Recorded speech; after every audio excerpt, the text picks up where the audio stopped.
سلام زغبركم من استفتكم من تخاتلتنا أبززلكم سلام أنان انداتمننا أبناي لهم تحستونا دما حانتي مسات إتحاد أرزان تحيزنا لكم قريبنا لنا أرستا اتتصحافن سفايج أمان زرستا خوينا بيوحانس هابتا جرجش جون ميرا استدرست حادث أرزان تيا كتكاتاتولونا بخبرنا عدمنا نبملو تحستا أخنا بلكم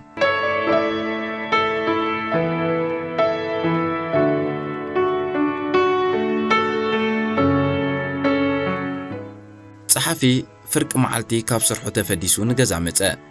تخسته حدش قدم يهزو ناب حلافي سرحلو تكال زغربو ناي ورقة سندل تعويتو اللو خرئي لعول هنتئينا تحدير نبرا انتخونا تخسته بزي ممتقو نتا مززام زبت حد حد أرزانتان متصفافا كن ببا جمرا اب عميق ناي نباب سمعيتن كله تخسته بدقا خدمت سمعو صحفي سنبديلو كاب كوف زبالو تنسى نتخونتات اللي على تخسته تشغلوا لي زمسل برعون ورقتون عبد ربي زامبيرو بسلحتا ناب مرخبي معصو ناي كلتي يغزا خدا قدم حتو مغرابو عب غز تخسته ناي عاوتن فشلتن سمعيتات كنبب بجرات امتو انتخونه حقوس لزهابو كم زحسبو اي سلطون كمن دغنا يعينتو دريزو عب معصو تلطيفو مطمات قصله تخسته زلبسو بجا خدا ناوطيو عب لعلتانيشتو منبر قمطو قرب صنيح دما ገጽኡ ናብ ተጻሓፈ ዝነበሮ አንፈት መሊሱ ነታ ሒዝዋ ዝመጸ ፌስታል ፈቲሑ ነተን መርአይ ሰርሐን ጽምዲ ሰንደል ጫማ ውጽኡ ቀዊል ጠመተን ርእሱ እንዳነቐነቐ ድማ ፍሽኽ በለ ጸሓፊ ነቲ ዝረአዮ ፍሽኽ ታንቢቡ ከም ዝተዓወተ ርጉጽ ብምውሳድ ሓቢሩ ፍሽኽ በለ ዝጻዓረ ከም ዝዕወት እንዳኣመነ ናይ ተኸስተ ጻዕሪ ኣብ ቅድሚ ዓይኑ ቅጅል በሎ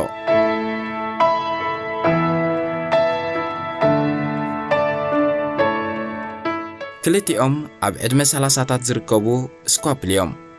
صالح مالت صحفي اب حنت مينستري بستمرقلو عود محدره تخسته دما اب تكالندا ጫማ በብወገኖም ይሰርሑ ኣብተን ጽውጣትን ነጸላ መንደቕ ገዛውት ድማ በብመንገዶም ተኻርዮም ይነብሩ መንበር ገዛኦም ብውሽጢ ዘራኽብ ዕጹብ ማዕጾ ኣለወን ብዘይካ ጥቡቕ ናይ ጉርብትና ሰላምታ ብሓባር ኮፍ ኢሎም ብዕምቆት ዘዕልልሉ ኣጋጣሚ የብሎምን قدم سومون جن كينيو قربوتنهم زقرارب علال سلا زرخبو نحد حدهم كدالاليون مورال كلا غاغوسون جميرهم يوم صالح مالت صحفي حيال صعر تخسته كدنق سلا جمره نقول نايت بيت منقسقاس ككاتاتولو جميريو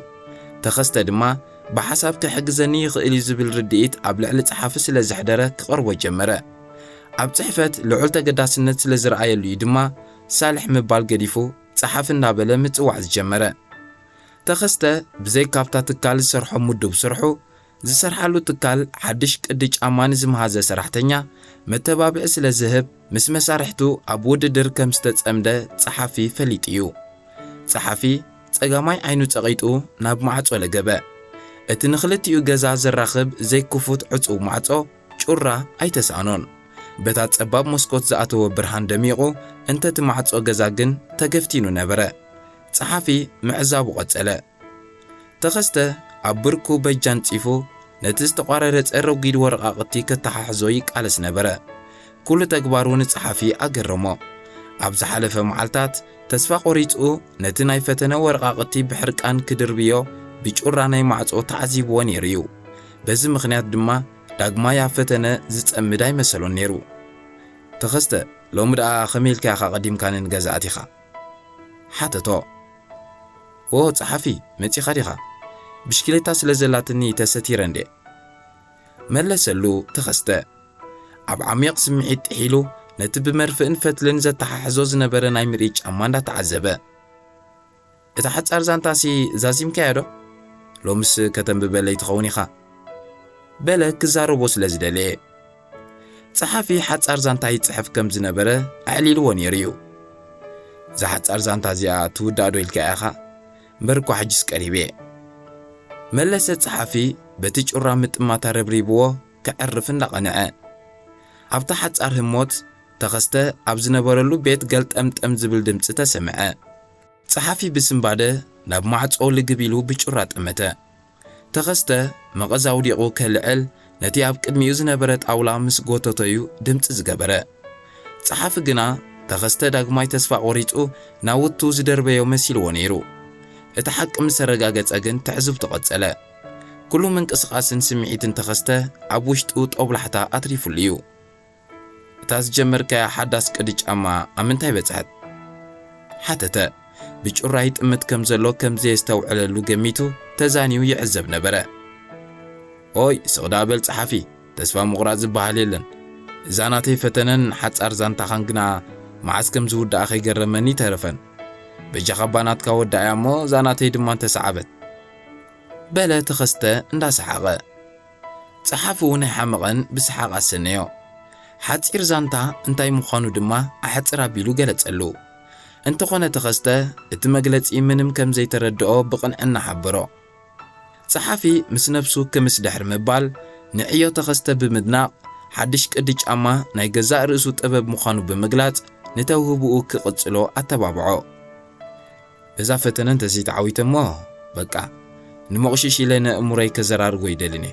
ናይ ጆርናታ ደሞዘይ ሰላም ጌር መብላዕ ይሕሸኒ መለሰ ተኸስተ ኣይሰሓቕ ኣይሕርቃን ኮይኑ ነቲ ዝፈተኖ ናይ ሓንቲ እግሪ ጫማ ሰንደል ገልቢጡ እንዳተዓዘበ ጸሓፊ ዘረባ ተኸስተ ምስቲ ምሳል ኮይኑ ስለ ዝተሰምዖ ከተባብዖ ፈተነ ሰቕጥራይ በል ሎሚ ክልቴና ክንዕወት ኢና ሽዑ ናይ ስኳፕሊ ግብጃ ክንገብር ኢና በለ ቀዲምዎ እንዳሰሓቐ ኣብ ገጽ ተኸስተ እውን ናይ ዓወት ስምዒት ኣስተውዒሉ ሕጉስ በለ በቲ ፈተነ እንተደኣ ተዓዊቱ ነቶም ኣብ ዓዲ ዝቕመጡ ስድራ ቤቱ ከም ዝሕግዞም ኣዕሊልዎ ነይሩ እዩ ኣንታ ጸሓፊ እዚ ዘረባኻ ክንደይ ይጥዕም እዩ ከምዛ ዝተዓወትኩ ኮይኑ እኳ ተሰማዕኒ በለ እንዳሰሓቐን ርእሱ ብምግራም ንየማነ ጸጋም እንዳወዛወዘን ጸሓፊ ነቲ ዘዋሃለሎ ትዕዝብቲ ኣብ ወረቐት ከስፍር ናብታ ወረቐት ዝነበራ ንእሽቶ ጠረጴዛ ኸደ እንተኾነ መጽሓፍ ከይጀመረን ከሎ ተኸስተ ዝነበረሉ ማዕጾ ተኸፊቱ ክዕጾ ሰምዐ ዝስዕብ ክፈልጥ ድማ የእዛኑ ጸልዩ ትንበለ ሰዓቱ ጠሚቱ ናይ ድሕሪ ቀትሪ ናይ ስራሕ ሰዓት ከም ዝኣኸለ ተረድኦ ተኸስተ ንስራሕ ይኸይድ ከም ዝነበረ ድማ ገመተ ተኸስተ ናብ ስርሑ ዘይኮነ ነታ ሰፊዩ ዝዛዘማ ናይ የማናይ እግሪ ጫማ ሰንደል ተማሊኡ ናብ ጸሓፊ ዝመጸ ጸሓፊ ብተግባር ተኸስተ እንዳተገረመ እንዳሰሓቐ ተቐበሎ ዋ ዛዚምካ ዲኻ ሓተቶ ነዛ ናይ ሓንቲ እግሪ ደኣ ፈቲንያ ኣለኹ ጸሓፍቲ ናይ ምዕዛብን ምስትምቓርን ተውህቦ ስለ ዘለኩም ርእቶ ክትህበኒ ኢለ መጽ በለ ነታ ናይ ፈተነ ጫማ ንጸሓፊ ሂቡ ርእቶ ክቕበለ ዓይኒ ዓይኑ እንዳጠመተ ጸሓፊ ርእቶ መሃብ ከቢድዎ ብስክፍታ ዝተዓዘመ መሰለ ሰንደል ጫማ ወዲዩ ዝፈልጥ ኣይነበረን ከም ስራሕ ግና ብፍላይ ነቲ ብመልክዕ ቆጽሊ ስየ ተለጢፉ ብዝባን እግሪ ዝተነጽፈ ፈተዎ ዓባይ ዓባይቶ ኣጻብዕቲ ንተኣትወ ቀለቤት እውን ክሳብ ሱር ጻብዕቲ ዘይሽፍን ቀጢን ብምዃኑ ተደነቐሉ ኣብ እንዳ ጫማታት ዘሎ ሰንደል ፈቲሽካ ዲኻ ከም ዝበለ ተሰሪሑ ከይከውን ከተረጋግጽ ኣለካ ብምባል ሓሳብ ኣቕረበሉ ከመይዳ ነተን ትካላት ስለ ዝፈልጠን እውን ጸገም የብለይን ልዕሊ ኩሉ ፍሉይ ዝበልክዎ ቅዲ ኣጠላልፋ እዩ በለ ብርእሰ ተኣማንነት ጸሓፊ ንርእሰ ተኣማንነት ተኸስተ እናድነቐ ስርሑ ውዱእ ምግባሩ ግና ስክፍ ተሓደሮ ዕዳጋ ናይ ውድድር መድረኽ ብምዃኑ ወግሐ ጸብሐ ሓድሽ ስራሓት ከም ዝቐርብ እኹል ትዕዝብቲ ነይርዎ እዩ ርእይትኡ ክገልጽ ስለ ዝነበሮ ድማ ከም ዝበለ እዛ ስራሕ ጽብቕቲ ኮይና ትስምዓኒ ኣብ ዓይነት ቆርበት ተመራጺ ልዕለይ ንስኻ ትፈልጦ በለ ነታ ናይ ፈተነ ጫማ ንዋናኣ እንዳቐበለ ጽቡቕ ኣልኻ ጸሓፊ ፕላስቲክ ንመልክዕን ዲዛይንን ጽቡቕ እዩ ንሽታን ካልእን ግን ተመራጺ ይኮነን ካብ ፕላስቲክ ሰንተቲክ ዝሓሸ እዩ ቆርበት ግና ኣብ ኩሉ ክሊማ ተመራጺ ብምዃኑ እዚ ፈተነይ ብቆርበት ክኸውን ንሓላፍ ትካልና ክእሙኖ ክፍትነ በለ ብኹርዓት ተመሊኡ ነታ ጫማ ገልቢጡ እናተዓዘበ ክልቲኦም ጎረባብቲ ናይ ስራሕ ሰዓት ስለ ዝኣኸሎም ብሓባር ተበገሱ ተኸስተ ነታ ዝተረፈት ሓንቲ እግሪ ጫማ ምሸት ክዛዝማ ምዃኑ ንጸሓፊ ነገሮ ጸሓፊ ግና ካብ ገዝኡ ወፂኡ ማዕጾ እንዳዓጸወ ተኸስተ ብብሽክሌቱ ተወጢሑ ንስራሕ ተፋነዎ ጸሓፊ ድንጋጽ ሓዲርዎ ተኸስተ ተዓዊቱ ክርኢ እንዳጸለተ ክሳብ ካብ ዓይኑ ዝስወር ቀዊሉ ጠመቶ ድሕሪ ቀትሪ ካብ ስራሕ ምስ ተፈደሰ ጸሓፊ ኣምሲዩ ንገዛ መጸ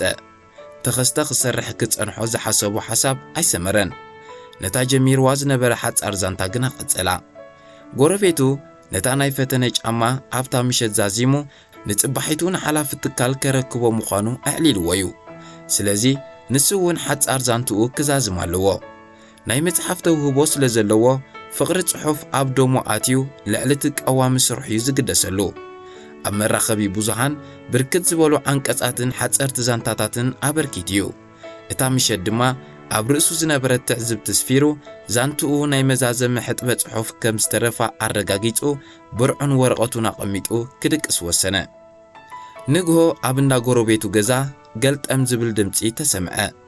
ጸሓፊ ካብ ድቃሱ ተንሲኡ ከም ኣመሉ ብጩራ ማዕጾ ጠመተ ተኸስተ ብሽክሌትኡ ንግዳም ኣውፂኡ ንገዛ ብምምላስ ፌስታሉ ኣልዓለ ኣብ ውሽጢ ፌስታል ንምርኢት ዘዳለዋ ናይ ፈተነ ጫማ ኣውፂኡ ገልቢጡ ተዓዘባ ተዓዊቱ ክምለስ ጸሎት ዘብጽሕ ክመስል ንላዕሊ አንቃዕረርሞ ነቲ ጫማና ፌስታል መለሶ ጸሓፊ የዒንቱ ካብ ጠመተ ኣልዩ ተኸስተ ተዓዊቱ ክሪኦ የዒንቱ ሰማቢሉ ጸለየ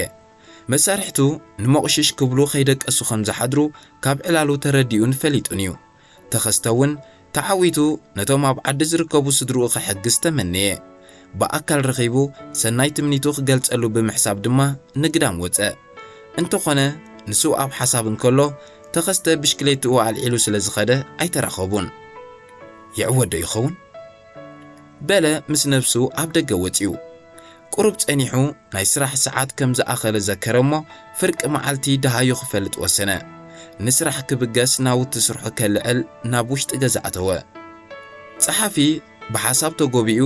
ብጩራታ ዘቋምተላ ማዕጾ እንዳተዓዘበ እንከሎ ከይተረድኦ ማዕጾ ብግንባሩ ሃሪሙ ገም ኣበሎ ተኸስተ ሰንቢዱ ናብ ሸነኽቲ ማዕጾ ገጹ ጠመተ ጸሓፊ እውን ብተግባሩ ሓፊሩ ዕንድ በለ እንተቲ ኣብ ገጽ ተኸስተ ዝረኣዮ ስምዒት ግና ናይ ዓወት ኮይኑ ስለ ዝተሰምዖ ብውሽጡ ተሓጐሰ ጸሓፊ ኣልኸዲ ኸዳ ሓተተ ተኸስተ ገዛ ጸሓፊ ተዓጺዩ ስለ ዝነበረ ጸሓፊ ኣብ ቤት ዘሎ ኣይመሰሎን ኣለኹ እወ ብምባል ኣብ ገጽ ጎረቤቱ ዝረኣዮ ናይ ሓጎስ ስምዒት ናይ ዓወት ምዃኑ እንዳኣመነ እንቋ ሓጎሰካ ክብሎ ንፈለማ ግዚኡ ናብቲ ተኸስተ ዝቕመጠሉ ቤት ኣምርሐ ሓጻር ዛንትኡ ናይ መዛዘመ ሕጥበ ጽሑፍ ተሪፍዋ ኣብ ጠረጴዛ ነበረት ፍሽኽ እንዳበለ ድማ ንገዛ ብምእታው ሕቶ ቀረበሉ ይህ ተኸስተ ተዓዊትካ ዶ ተኸስተ ቅድሚ ምምላሱ ብሰሓቕ ክርትም በለ ኣይተዓወትኩን ከምኡ ዝኣመሰለ ሰንደል ጫማ ካብ ሃገራት ዓረብ ተጠሊቡ መጺእ ጸኒሑ ኣስራሒና ግን ኣዝዩ ጠቓሚ ምኽሪ ሂቡ ካልእ ክሰርሕ ኣቢርንሎ ነዛ ምኽሪ ብዝሓፀረ ግዜ ከተግብራ ንስኻ ሓጻር ዛንታኻ ወዲእኻ ዶ ሓተተ ካብ ገጹ ናይ ሓጎስ ስምዒት ከይተፈለዮ ጸሓፊ ናይ ጎረቤቱ ኒሕ ኣገረሞ ኣብ ህይወት ካብቶም ወዲቖም ዝተረፉ እቶም ወዲቖም ዝተንስኡ ናብ ዓወት ከም ዝበጽሑ ካብ ተመክሮኡ ይፈልጥን ካብ መጽሓፍቲ ኣንቢቡን ኣሎ ተኸስተ ውዒሉ ሓዲሩ ከም ዝዕወት ኣይተጠራጠረን እታ ንጎረቤቱ ቀንዲ ጠባይ ገይሩ ዳግማይ ፈተነ ብዝብል ኣርእስቲ ክጽሕፋ ዝጀመረ ሓጻር ዛንትኡ መወዳእታኣ ከመይ ከም ዝኸውን ኣብ ስእሊ ኣእምርኡ ቅጅል በሎ ንኽዛዝማ እንዳተበገሰ ድማ ከም ዝበለ እቲ ሓጻር ዛንታይ ደኣ ንዘይምዕዋትካ ተዓዊታትሉ እንድያ ተኸስተ እቲ ሓጻር ዛንታ ብዛዕባኡ ከም ተዘንቱ ካብ ዘረባ ጸሓፊ ቆብ ኣበለ ኣንታ ርጉም ጸሓፊ ነዛ ማዕጾይ ኩሉ ግዜ ገልጠም ምባልካ እቲ ምኽንያት እንታይ ምዃኑ ሕጂ ተረዲእኒ ኣሎ በለ ተኸስተ እንዳሰሓቐ